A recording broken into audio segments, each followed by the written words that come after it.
Hello everyone, welcome to forceGalaxy. It's myself Kanika Chauhan, Salesforce developer and the consultant, and plus your Salesforce trainer too.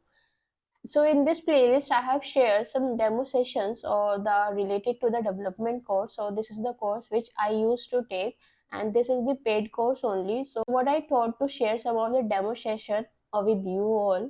So this is related to the introduction to Apex and the collection, that is the list, set and map.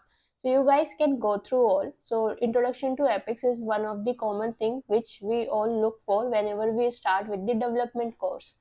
So the same you can check out. If in case having any queries or want to know something, can let me know in the comment section or can reach out to me over the LinkedIn or through the WhatsApp community group. And plus, if you are looking with for any kind of training related to the Salesforce, you can check out our website, that is the forceGalaxy.info. There are number of trainings available related to the Salesforce and for the interview preparations also. So you can check out same, and if in case having any query or want to know anything, can let us know or can reach out to me directly. Thank you so much.